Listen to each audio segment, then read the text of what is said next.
Okay, there we are. The recording has started. So welcome everybody to PAM Occupational Health Solutions webinar this morning. I'd like to introduce our lovely Kathy Cox, who is worked for PAM for many years. She's a very experienced occupational health practitioner. In fact, she's worked in occupational health for over 30 years now. Her special focus really is supporting employers, supporting organizations, especially those that are large and complex. She's delivered training to thousands of employees in the time, and training is a speciality for Kathy, and that's on a variety of different topics, but she feels particularly passionate around courageous conversations, so it was the ideal person to deliver the session for you today.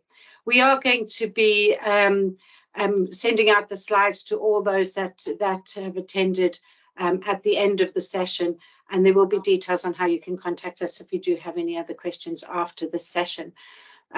So without any further from myself, I shall hand over to Kathy. Lovely. Thank you very much for that, Janet, and thank you for that lovely introduction. And thank you, everybody, for taking the time to join us today. I know time is of the essence nowadays, and taking an hour out of your day sometimes when you're a busy manager can actually be a big sacrifice. And I hope by the end of today's session, you're going to see that it has been a worthwhile hour that we have spent together. Now, I'm going to start this session by actually asking you a question, and I hope that Teams is going to work for me here. Teams is absolutely fantastic. I don't know if you all use it all of the time, but Teams is really, really good, and I'm hoping that the poll is going to drop into the middle of your screen now. Okay, so because I had to do it this way because there's so many people on the session. So if you can see it, can you please click on the answer? So how many people have had a common mental health problem in this last week? Do you think it's 1 in 10, 1 in 3, 1 in 6, or 1 in 15? What do each of you think that would be? I can't see, by the way, who clicks on each one, so it's always confidential. Okay. So we're getting a real mix. The answers, what everybody puts is actually will be in the chat. You can actually see it in there. So we've got some people think, so at the minute, 8% think it's 1 in 10, 52% think 1 in 3, 32% 1 in 6, and 1 in 15 is 6%. The numbers are changing rapidly all the time. Okay, I will tell you what the answer is. The answer is actually 1 in 6. That might come as a surprise for some of you that thought it was 1 in 10 and 1 in 15.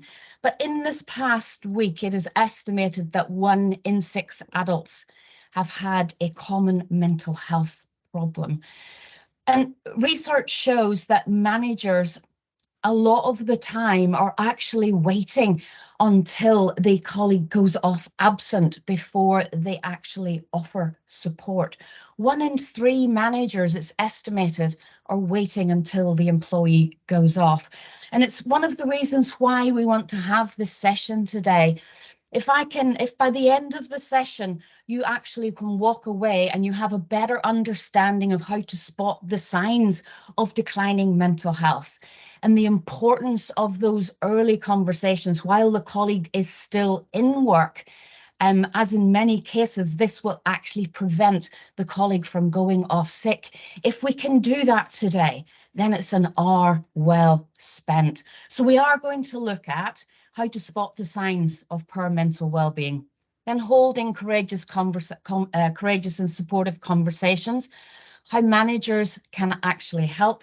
I am going to touch on then how to deal with somebody who is suicidal, and then we are going to end the session by looking at the importance of your own mental well-being, because that is vitally important. Because as human beings, each and every one of us, regardless of whether we're a manager or a colleague or an employee, we have to look after our own mental well-being, because if we don't look after ourselves, we cannot look after others. So just want to set the scene. What do we actually mean by good mental well-being? I just want to make sure that we all understand this subject of mental well-being and stressors, because some people, whenever they're talking about stress and when they're talking about mental well-being, they use the stress bucket. I tend to use this graph here to actually show what I mean by the impact of stressors on people's mental well-being. So we've got performance on this side and we've got pressure along the bottom. Now, stressors, I will use the word stressors quite a few times. Stressors are any change that we have to deal with. Okay, they can be good things. They can be things like getting married, going on holidays, having a baby, moving house, starting a new relationship, but they can also be the negative things like illness, bereavement, relationship breakdown. So stressors can be any change that we have to deal with in a day and daily basis. Now, we all need some pressure. We all need some stressors to get us out of bed in the morning. We need some stressors to get us running at this optimal performance. Without certain stressors in our lives, we literally would be sitting down here. We would actually be at risk of the complete opposite of burnout. We wouldn't even have the motivation to get ourselves out of bed in the morning. So we do need some stressors. But what tends to happen is that we can be sitting up here in optimal performance. So life is running good. We have a good job. We live comfortably. We have an employment. We have income. We have food in our fridge. We have a roof over our head. We are living up here in optimal performance. But something happens. And it might be something simple. It might be that a family member takes ill. It might be that you actually go on holidays. It might be something changes and we start to maybe go over into strain, over into this bit of the graph here. Now, that can happen a lot of times in work. You've got a deadline that you have to meet and you've maybe forgotten to do something and you leave it until the last minute. And how many times have you heard somebody say, I work best when my back's against the wall? We don't.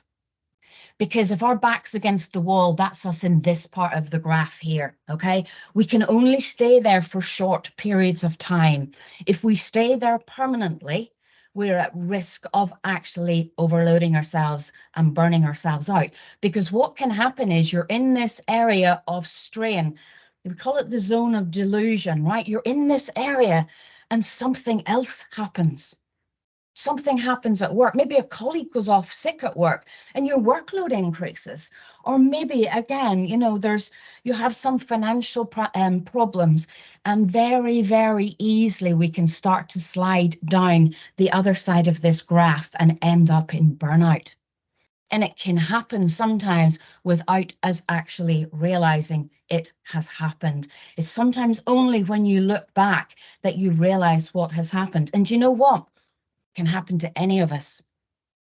It can happen to you.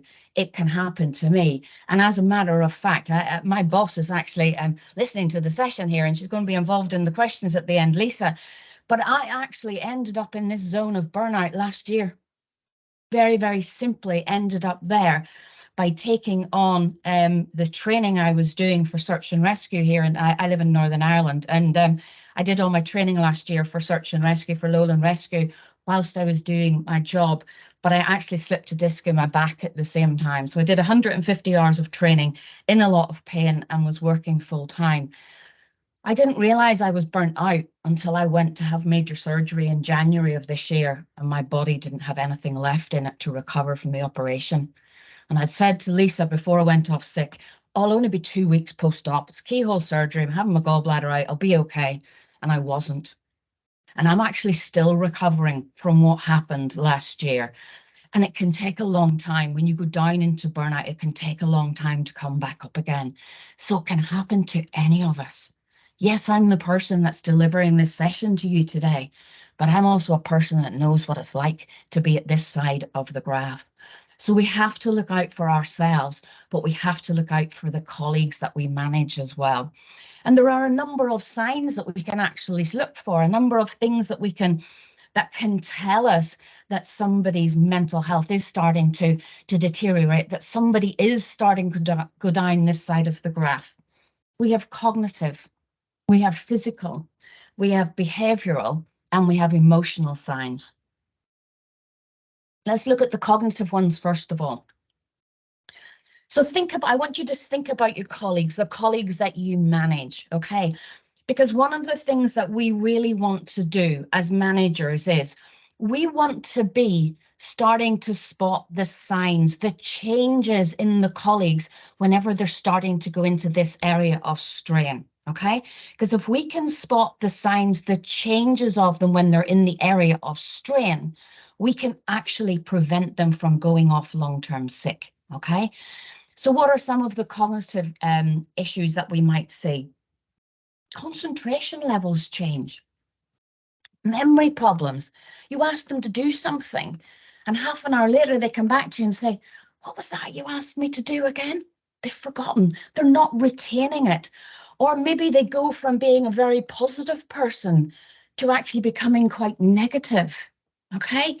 They maybe become very anxious or they get very upset at the slightest things. They start worrying about the past or worrying about the future.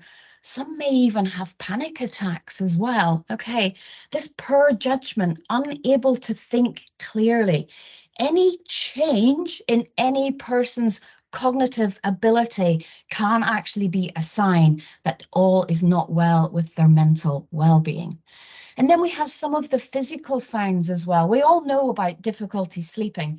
I have to say, I didn't sleep very well last night for the simple reason that this is the second time we've actually tried to run this session. The first time, my body decided in the middle of the night I needed a visit to the A&E. Okay, so last night I was going to bed going, I really hope there's no visits to A&E tonight. Both Janet and Lisa were thinking the same thing as well. But difficulty sleeping, it can happen to any of us, okay? But if somebody is having ongoing sleeping issues, it can actually be a sign that something is not right mentally, okay? That constant tiredness, being run down, frequent minor illnesses. Now, as managers, you might be able to relate to this one, okay? How many times have you managed a colleague and they've gone off sick with a cold? Then the next time it's a sore head. Then the next time they've had an upset stomach. Then the next time they've had a cough. And then all of a sudden they go off long-term sick with mental health. And you're like going, what happened there?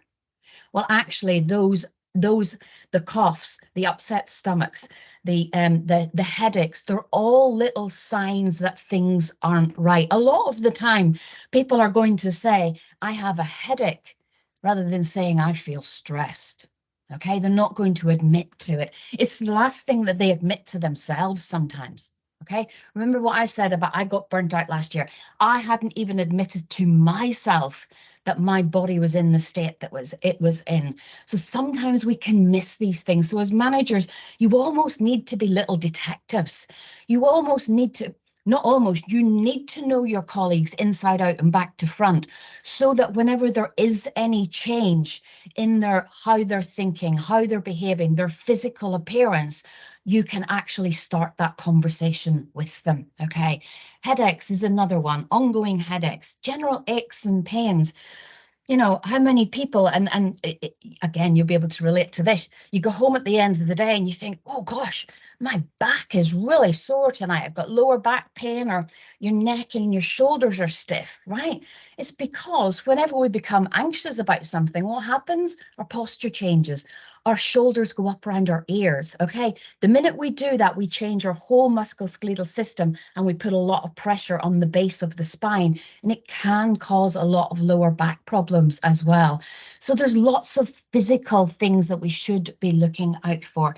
Changes to appetite, nausea, recurring bowel problems. I could tell you why the bowel problems happen, and it's something to do with the hormone in our body called serotonin. You've probably heard of serotonin. Serotonin is the hormone that actually makes us feel good. I am happy, I am content. That is serotonin, okay? But actually 60% of our serotonin is produced in the large intestine. So what we eat, what happens in our large intestine can actually affect our mental well-being. And it's one of the reasons why whenever mental well-being is starting to slide, bowel symptoms can be symptoms that can actually happen, okay? Rashes, eczema, again, if somebody is prone to eczema or psoriasis and they're becoming stressed or stressors are increasing, they're going to have flare-ups in those skin conditions. And then we have some of the behavioral ones as well. Increased errors, okay? Nervous habits, biting nails. You know, we can all do things like that, biting our nails. Increased accidents, increased consumption of caffeine, or people are telling you that they're going home at night and they need a drink to help them unwind. Okay, these are all behavioral signs that things may not be quite right with the person, or they may be sleeping too much as well as sleeping too little. Okay, eating too much, eating too little. Comfort eating, we all do that, don't we? We get upset by something and we go and we eat something. But other behavioral things, avoiding, blaming others, yeah? Whenever somebody, mental health is in a poor state, a lot of the times they'll lash out, they'll blame other people rather than look to see what's going on with myself. And then we get some emotional ones as well. Irritability, you know, people can become frightened, they can become ashamed, they can become very agitated, they become very, very overwhelmed. One of the things that people can do, and if you're somebody that lives with any underlying health condition, whether it be mental health or whether it be something else, we become experts at wearing the I'm fine mask. I wear my I'm fine mask quite frequently. It's quite easy. I come on camera for an hour in front of you all, yeah? I've brushed my hair, put a wee bit of makeup on, you know, made myself look as pretty as I can, and I put a smile on my face, yeah? But you don't know what it's actually doing to me. You don't know, you know, that there's anything going on, because actually sometimes, and especially when people work remotely, it's very easy to wear that I'm fine mask. It's very easy for short periods of time to pretend that I'm okay, all right? But by pretending that we're okay, we use up a lot of mental energy. We can burn ourselves out even more. So it's really important as managers, and I don't apologize for saying this so many times, it's really important as managers that whenever we start to see some of these changes, we start to see the colleagues, you know, changing from a cognitive, a behavioral, an emotional, a physical, we start to see those slight changes in the colleagues, that we don't wait for them to go off long-term sick. We have those conversations with them. We start to look at them as a person. What could actually be causing these changes? Now, I always say whenever I'm talking about having these courageous conversations, using the little acronym ALEC is a really good one to remember what to do. Now, ALEC came about quite a few years ago as a result of Movember. It was looking at men's health. That's why it's the acronym ALEC, okay? But it makes it really, really easy, okay, to remember the 4 things that you should do when you're having this conversation with the colleague, because, you know, it's hard. These are hard conversations to have. And sometimes the hardest thing about them is that the colleague hasn't even admitted to themselves that there's something wrong. So you have to tread carefully. You need to prepare yourself to have these conversations. The conversations need to be in a private location. It has to be a one-to-one conversation. Your desk is not a private location. Having a Teams chat is not a private conversation, okay? You may be overheard. A meeting room is a private conversation, but prepare yourselves, okay? It's not your job as the manager, okay, to solve the problems. It's your job as the manager to signpost the colleague to the right solution. It's your job as the manager to try to get the colleague to think about what is the solution that's going to be beneficial for them. So you as a manager need to have a good understanding of all the wellbeing services that are being delivered within your specific organization, okay? Because you have to be able to signpost the colleague to those various services, all right? So your role isn't about just talking to them and giving them advice. It's about finding that, it's about getting them signposted to the right solution. So we have to listen to them. We have to ask the most appropriate questions. You know, to ask open questions, the who, what, when, where, how. If you don't use tell me more about, can you please all take it away and put it into your toolbox for having these conversations? Because, do you know, it is one of the softest ways of asking the same question. Okay, even saying the words who, what, when, where, how, they sound hard. Where tell me more about, it's got a different inflection to it. It's got a caring sound to the way you asked it, but it's actually a very good way of de-escalating a conversation.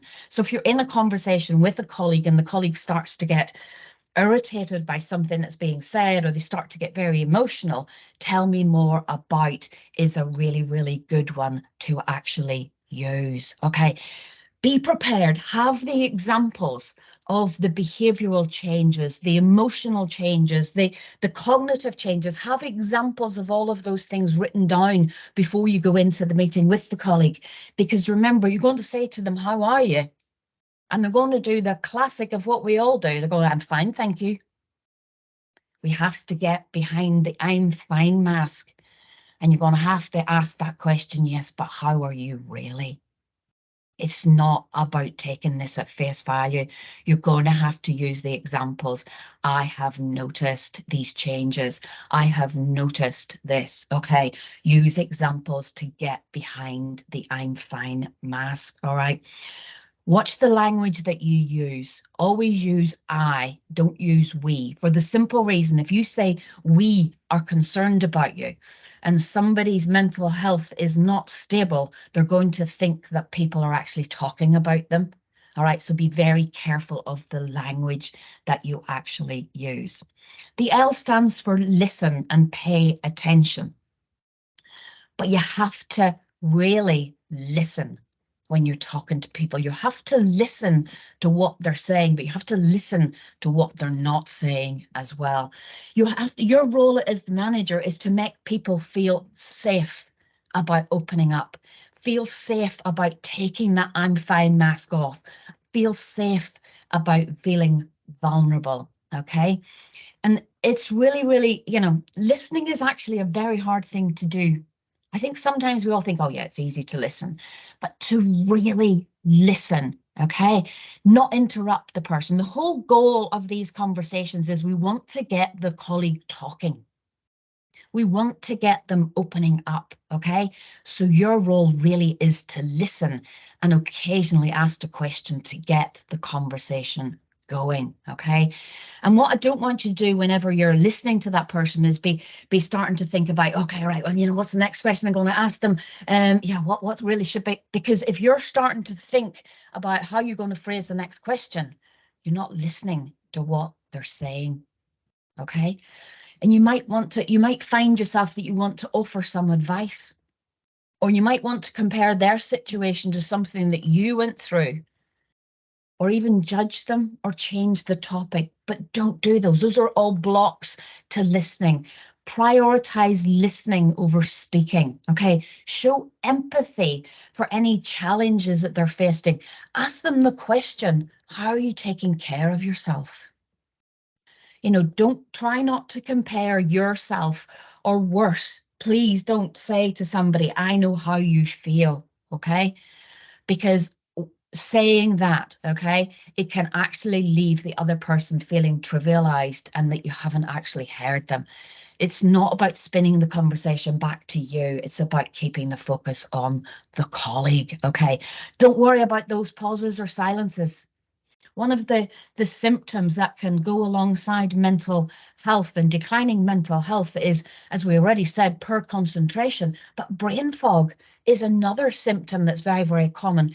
And if you're somebody that's very, very anxious and your brain is going at 100 miles an hour and you have to try and still your brain down to get the answers to the question, it might take you a few minutes.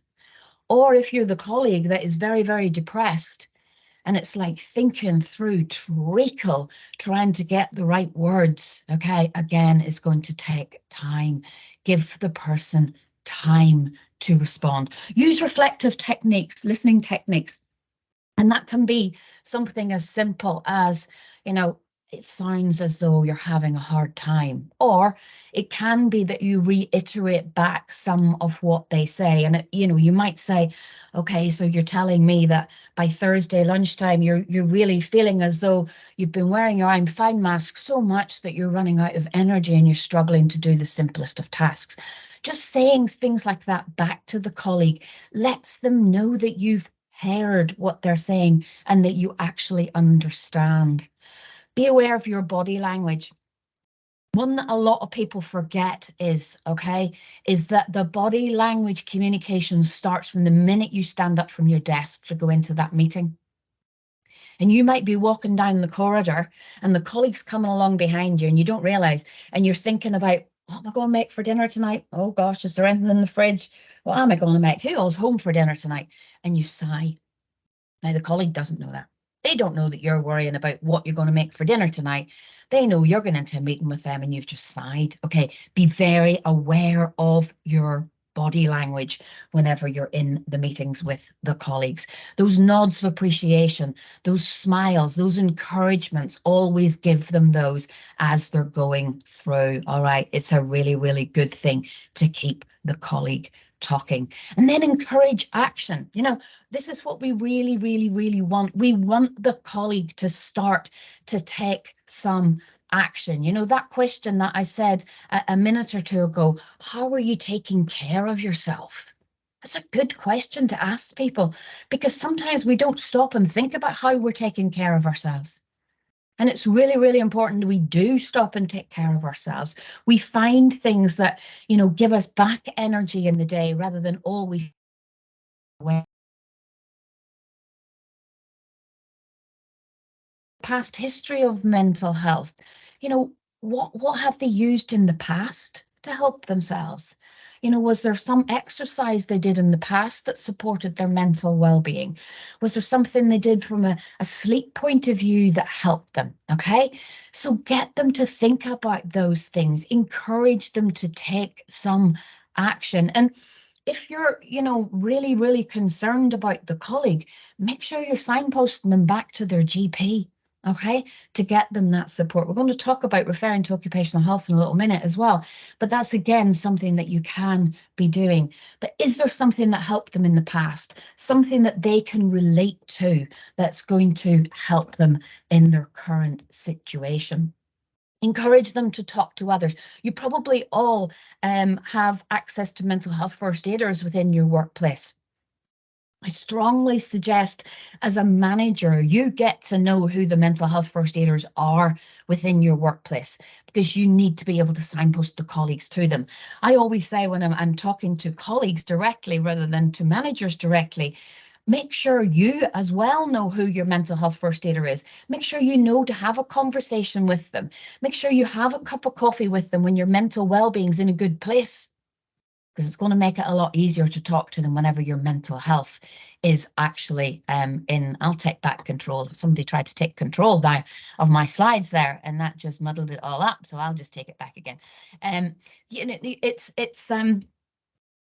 making sure that, you know, you can have those conversations whenever your mental health is actually starting to decline. Okay, your EAP, your employee assistance program as well. Yeah, make sure you know you have a link to those things that you can signpost the colleague through to them. And then check in. The C stands for check in. Okay, this is not a one-off conversation you're going to have with your colleagues. Yeah, this is you going to be checking in with them again to make sure that they have actually taken some action, that they have gone to the solutions that you're actually talking about. Okay, follow it up with a phone call, follow the meeting up with another meeting, because one of the things that it can do is it can give you a really good feel for whether or not there's been any improvement or whether there's been a further decline in that person's mental well-being. Okay, so please, please, please check in with them on a regular basis to make sure that they're doing okay. So that's how to have the conversations with them. And, you know, as I said at the start of this slide, it's not an easy thing to do. Okay, so please make sure you prepare yourself before you go into the conversation. For those of you that have an employee assistance program within your organization, for some of you and you use PAM Assist as your employee assistance provider, you as a manager can actually phone through to your EAP and have a conversation with one of our counsellors before you go to speak to the colleague with the mental health condition. You can actually talk to them to get advice on the sort of questions that you can ask. Or as a manager, you go and talk to one of your mental health first aiders, get their perspective on the situation, use resources around you, okay, to try and get the right outcome. But you have to remember as a manager, and this one is really, really, really important, 1 in 3 colleagues with an underlying health condition have not disclosed it to you as a manager. Okay, so you need to, you know, I keep going back to my graph. We need to get better at spotting the people that are struggling. Okay, we need to get better at actually finding out who's got that I'm fine mask on, who's using up too much energy in a 24-hour period because they're trying to pretend they're okay. On a Monday, they maybe can do everything. On a Tuesday, well, they can do most things. But come Thursday, they're really struggling to do the most simplest of tasks because they're wearing their I'm fine mask, okay? By having these courageous conversations with the colleagues early, we can actually get reasonable adjustments put in place for them. Now, we do recommend that you strongly refer the colleagues to occupational health as well, to discuss the most appropriate adjustments. You can, as a manager, have that discussion with the colleague about what adjustments they feel would be very, very appropriate. But then I always recommend, and employment law would recommend as well, that you do refer to occupational health to make sure that those adjustments are appropriate. Some of the adjustments that you might want to look at are their working hours, their pattern. If somebody isn't sleeping very well, could you just change their start time slightly so that they don't have to use up even more energy with the commute into work in rush hour in the morning? You know, by starting half an hour after everybody else, it actually reduces the length of time it can take somebody to come to work. But the impact on their mental well-being could actually be quite significant, okay? Working hours and patterns, changes to their physical working environment. You know, if somebody is struggling, one of the things that people can struggle with whenever their mental health declines is actually noise. Noise becomes a big issue for people that have mental health. They really struggle to cope with background noise. So maybe finding them somewhere quieter to work, maybe the back corner rather than a desk at the very front. Little things like this can make such a difference. You might have to modify their role. Maybe have to reduce some of the targets that they have. Maybe have to give them slightly longer to do some of the tasks that you're asking them to do, okay? But it's these little changes. If we can get these changes in place whenever the colleague is starting to show those initial signs of their mental health deteriorating, we can actually reduce the long-term absence from actually happening, okay? We can prevent, in a lot of these cases, people going off long-term sick because we're actually supporting them. We're keeping them in work with these small adjustments being put in place. I've already said about the check-ins.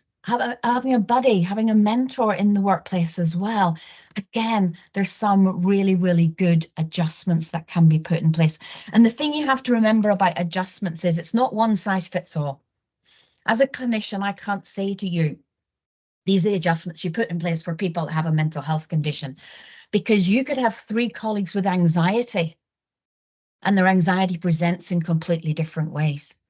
So you have to remember, as a manager, you need to ask that colleague, how is your mental health impacting you?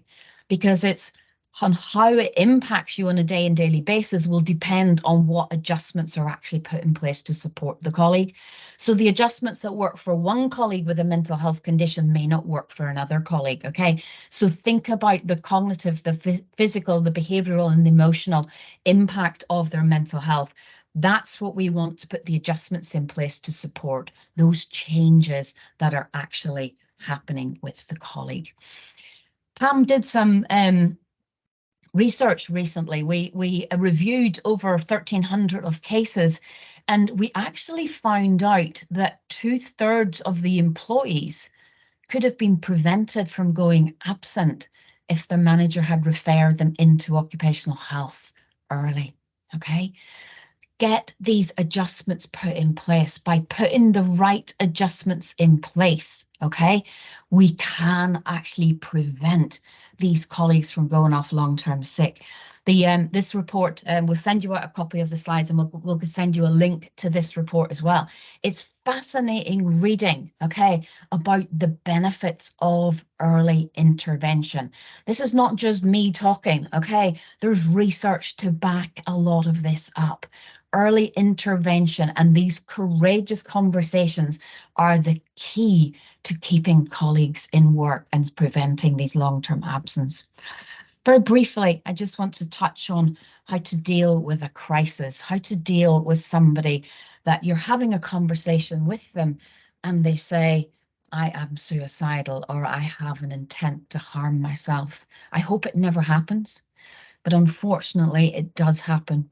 And we have seen an increase in this across a lot of organisations, that more and more colleagues are actually coming forward saying they're feeling suicidal. What do you do?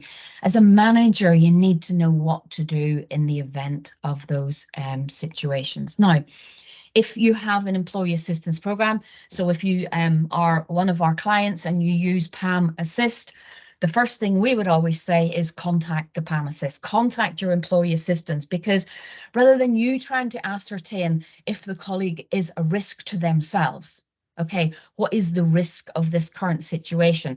What is the extent of the ideation of suicidal intention? Rather than you trying to do that risk assessment, let the expert do it. So contact the EAP, let one of the counsellors have that conversation with the colleague, and then they can advise you on the best course of action, okay? If your organisation doesn't have an employee assistance programme, or you don't have access to that, you've got the Samaritans that you can contact. Again, really, really, really good resource. You can phone 999. For some parts of the country. So in England, you can phone 111 as well.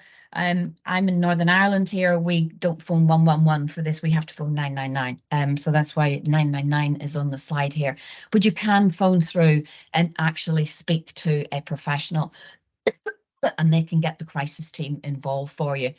Or if you think that the best course of action is to actually put the colleague in a car and take them straight to A&E, then do that, okay? But it's knowing what to do in these situations. If you have an employee assistance program, as a manager, can I please recommend that when you come off today's session that you go and get the telephone number for your employee assistance program and you put it into your phone? Because the last thing you want to be doing when somebody says to you, I have an intention to harm myself, but you have to go looking for that telephone number. Okay, so simple little thing, get the telephone number, put the telephone number for the employee assistance, put the telephone number for the Samaritans into your phone so that you have it there whenever, if any of these situations ever actually occur. And I hope they don't occur, but I do hope that if they do occur, that you have the confidence to know what to do. Just some resources then for you as a manager. If a colleague says to you that they have work-related stress, please, please, please complete a stress risk assessment with them.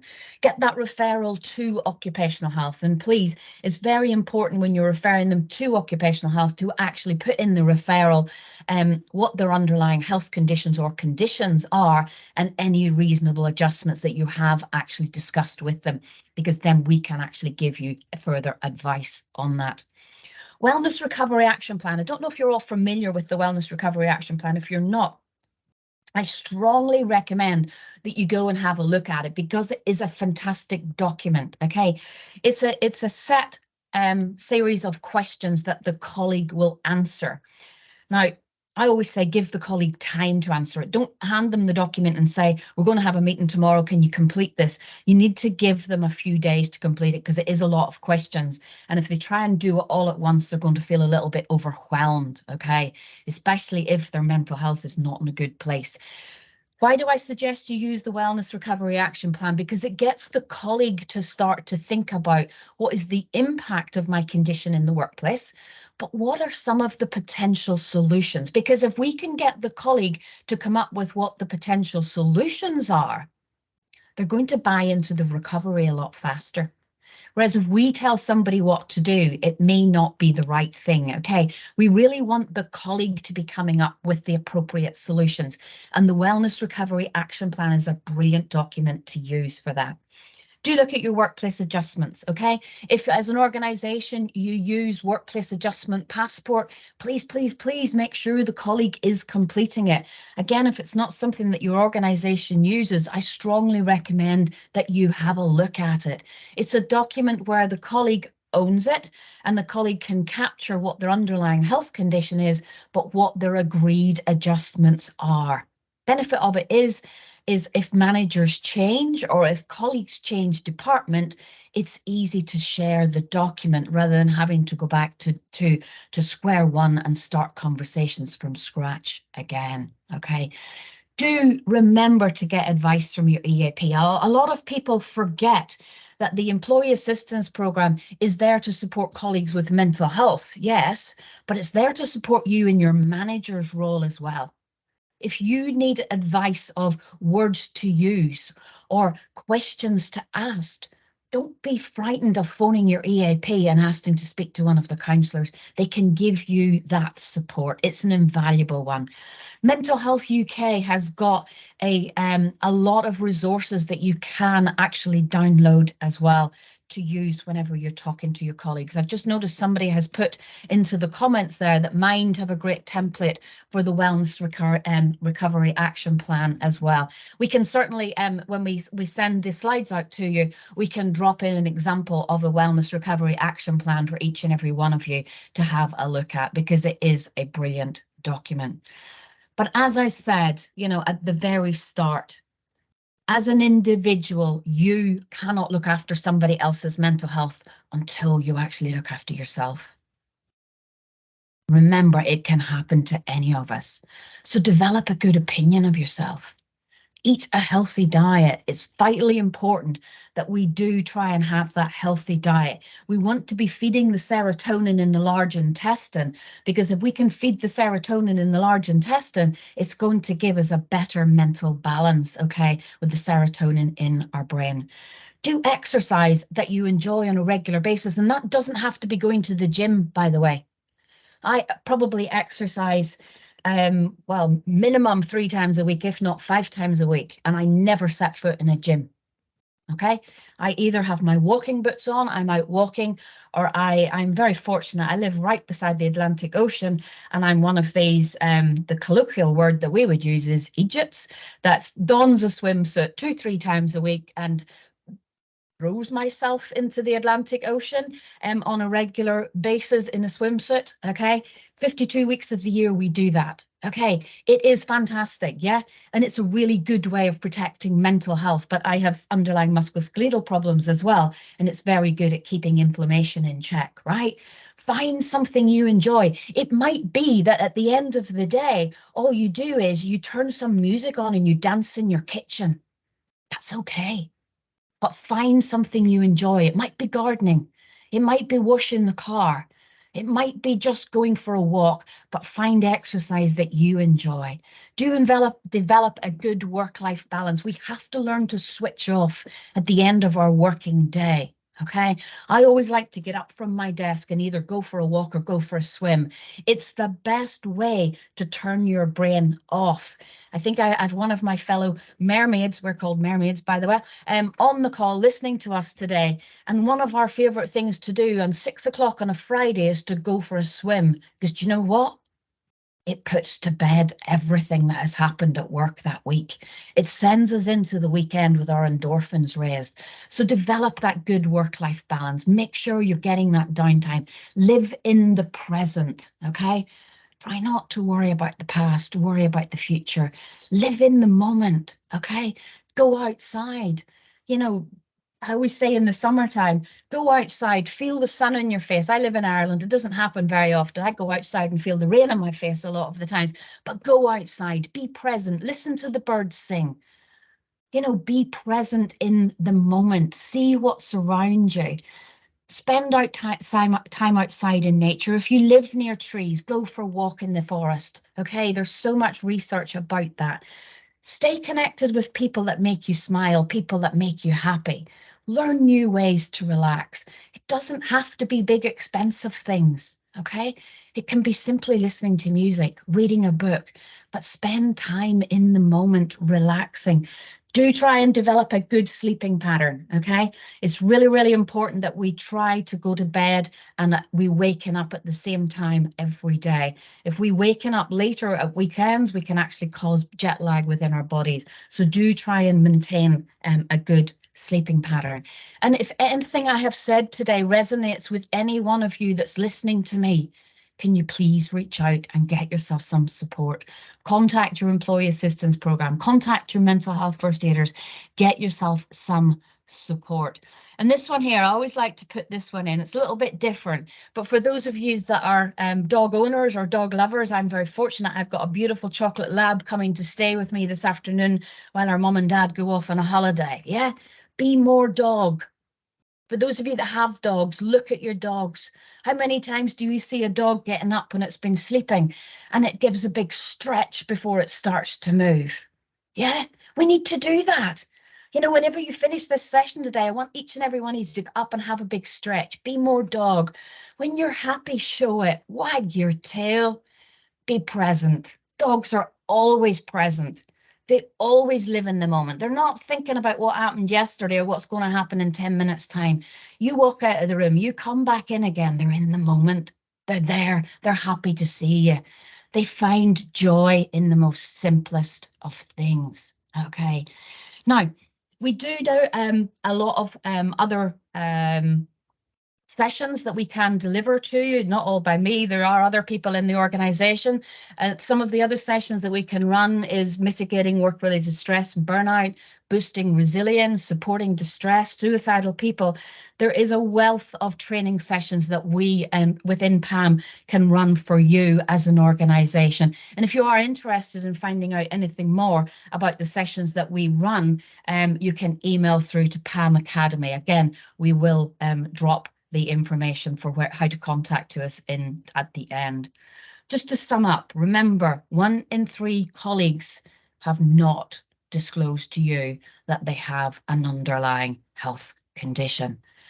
Remember, we need to be looking for these signs of the poor mental health. We need to be courageous. We need to actually have those supportive conversations with the colleague. Use ALEC. Ask the appropriate questions, listen, as in really listen, encourage action, and check in with the colleagues. Don't forget that 2/3 of absences could be prevented by getting early adjustments put in place. And go away today and find out what resources are available within your organisation, because as the manager, you need to be able to signpost your colleague to the resources that are available. But more importantly, for each and every one of you, look after your own mental well-being. Be more dog. Thank you. I'm going to hand over now to Lisa, who I think is going to look after the question time. Sorry, I went on 5 minutes longer than I was meant to, but there we go. Apologies for that. No. Sorry, Janet, do you want to say something before I launch? Yes, I'm so sorry, folks. I absolutely forgot to introduce Lisa and myself this morning, so you've no idea who we are, or you might know very well who we are. So Lisa Allen is our client director, and as Kathy said, she's going to take on the questions.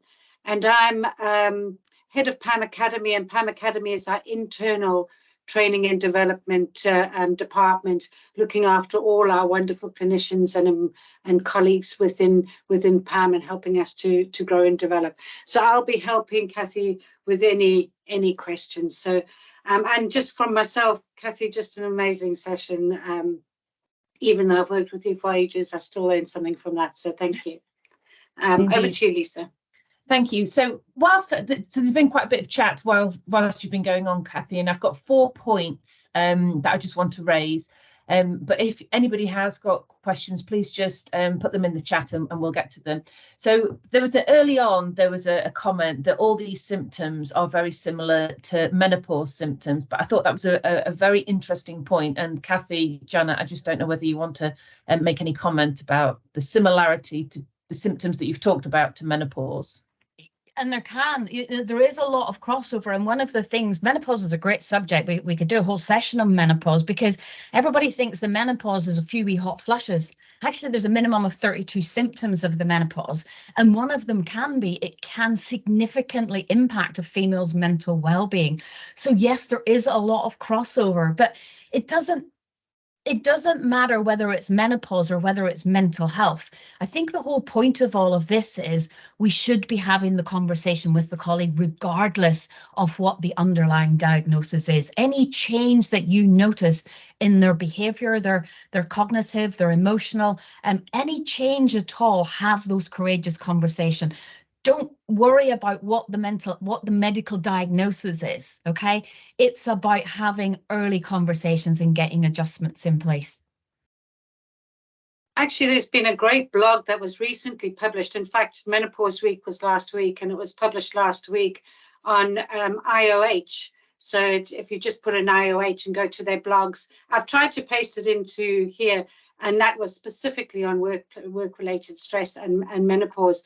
But the outcome was actually the best people to refer on to is occupational health, because obviously we can sort of unpick those things. But also, as Kathy says, it's for us in occupational health, it's how does it affect that individual? Thank you. The second, and you may or may not be able to give context to this, but I'll read it out. So the second one was, can we have some examples of reasonable adjustments? I know it's not one size fits all, and each case needs to be assessed individually, just like some ideas to go off the sort of things we could try and support our people with. Janet, do you want to? That's thank you, Kathy. That is that is a tricky one, because actually it is very much down to that individual symptoms, and not only the individual symptoms, but very much around the workplace. And one of the things that Kathy mentioned was the stress risk assessment, and that stress risk assessment is exceptionally important, but it doesn't only have to be used when that person is experiencing work-related stress. If that person has mental health concerns, actually their tolerance to normal work-related stresses, which are identified within the stress risk assessment, will be lower, much lower. So actually using that as a tool to identify what it is in the workplace that they are struggling with can actually help you identify what those adjustments can be. And I know somebody's mentioned their use of the RAP plan, but the RAP plan is very much around what the individual can do, but it's also around what that individual is struggling with in the workplace. So it becomes an agreement. So on the whole, it's an exceptionally useful tool to identify particularly what that person is struggling with. And the other thing that I would say is ask the person what they're struggling with. What do they feel that would be the adjustments that would be best suited to them? They'll probably be thinking about it all the time, and actually the fact that you've even asked them that will help them to feel valued and heard. Thank you. A question here, a really interesting question. How do you support an employee who won't take up the offer of OH, who you know would benefit from it?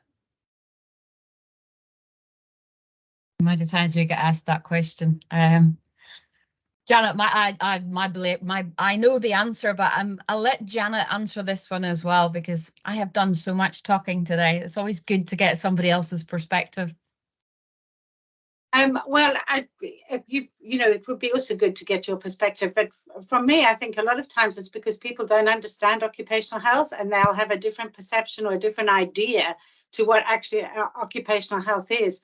So getting them, that information to actually understand that we're, can be a particularly supportive function, and actually it's an opportunity for someone to discuss their symptoms. If we think about GP, you know, they go to the GP 7 minutes down the line, they're out. Whereas actually we have a much longer period to be able to speak to them and really get the detail of what's happening to them, and get them to that advice, signposting and support. And sometimes I think individuals just don't realize that, and they sort of feel, oh, actually I might be losing my job. So what I would say is get to the bottom of why. And I like the 5 why. Well, why? Although why itself can be quite a challenging word, but what is it that is causing you to be fearful about going to occupational health? And if you can get to the bottom of that, then it's likely that you'll be able to change that around. Yeah. Kathy, anything to add on that, Kathy? No, not at all, because it is exactly that. What you tend to find is that the colleague might have had a bad experience with occupational health in the past, but it might be that they've actually had a bad experience with a manager and occupational health in the past. Okay, occupational health is not a stick to beat somebody with. Occupational health in a lot of instances, you know, I'm sure Janet and I could put our clinical hats on and we could sit from now to 5 o'clock telling you about cases where we've seen people and we've had to refer them back to the GP, telling them you need to tell the GP this because they haven't told the GP the most important bit of the story. Therefore, the diagnosis isn't potentially correct. So, you know, occupational health can help people get the right solutions put in place. So it is, as Janet rightly says, get to the bottom of why they don't want to be referred, because occupational health is there and it is very, very supportive. Yeah, absolutely. It's a tool not only for the manager, but it's very supportive for the colleague as well. Yeah. A quick one. Is there a workplace adjustment passport template? Yes, there is. Is there? Okay. I only know the ones of the organisations I work with. That's why I was pausing. There's one freely available from the DWP. So if you just put in workplace, I'm having difficulty pasting anything into the chat. It just won't allow me. Yeah. Anything like this, anybody asks for these links, we will, when we email out the slides, we'll drop all of these links into an email that goes out, because sometimes our security systems will stop you from being able to open any links that we drop in these team sessions. So yeah. Okay. 2 very quick ones to finish from. Any tips and hints about supporting a person who focuses obsessively about their mental health and talks about it all the time? Oh gosh. Good question. That is a really good question. That's probably a question I'd have to actually go and think about. But yeah, while I'm thinking, Janet, sorry, I'm a very slow thinker. Well, is there anything that springs to your mind, Janet, while I'm thinking? I can't see the question. Can you repeat the question? Sorry, Lisa. Any tips and hints about supporting a person who focuses obsessively about their mental health, talks about it all the time? Sounds to me like there might be another underlying issue there. Yeah. And that may need to be explored. A tricky one, because how do you refer someone to occupational health? Because they say, but I mean, it may be worthwhile just, you know, to refer to occupational health so that we can get a better understanding of what their fears are. And it may be a fear, or there may be some other underlying issue that's leading to that, whether it's neurodiverse or whether it's personality. I'm not saying it's any of these, so please don't take, but it sounds like there may very well be an underlying issue there. Not an easy one. No, especially if it impacts on other people. That isn't an easy one. That's a really difficult one. And you can see, you know, here you've got 2 clinicians that are actually thinking, gosh, how do you deal with it? So, you know, it's not easy. Talk to your mental health first aiders as well. See if they've got a good working relationship with the colleague, if there's anything they can, you know, suggest as well.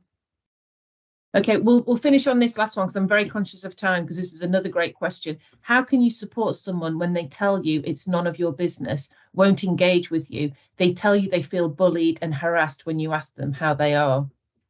And that's where I say, you know, when you're going into a meeting with the colleague, be very mindful of it. be prepared, have examples of maybe some of the things that you have seen, some of the changes that you have observed. But the first thing you should always ask yourself as the manager is, am I the right person to be having the conversation with this colleague? Have I got a good working relationship with this colleague? Or has something maybe happened in the past that this colleague doesn't actually trust me 100%? And if the answer to some of those questions are, no, you're not the right person, then maybe you need to hold your hand up and get a fellow manager to have that conversation, somebody that maybe has a good working relationship with them, because it's really important we try and get behind a lot of these things that people use, because they sometimes are using them to protect themselves because they don't want to admit what's going on. And sometimes it is just chipping away at it, but doing it in a very, very gentle way. And sometimes it's using other people that are around you as well. Excellent. Thank you. Thank you, both Kathy and Janet. I'm really conscious it's time. We've exceeded our time. I think it's a topic that we could continue talking about. And thank you for everybody for engaging in the chat, the polls, and all your comments. It was a really excellent session. Like Janet, I always love listening to Kathy. I could continue listening to Kathy, but thank you. We will follow it up with an email later on this week, and we'll include all the bits and pieces that we've promised that we'll include. And please, next time we have another one of these sessions, yeah, please do attend, because I think we've got a lot to learn. Thank you. Lisa, can I just say one thing? For the person that's put that very long question, unknown users, put that long question in the chat, that really needs a one-on-one conversation or discussion. So really feel, if you're a client, then to contact your account manager for or the clinical lead, etc., for a more in-depth conversation around that. That's not really, we couldn't really answer that in this type of call. Okay, thanks, Janet. Okay, have a good day, everybody, and thanks again for attending. Thanks, everybody. Bye. Thank you. Thank Bye. you. Bye.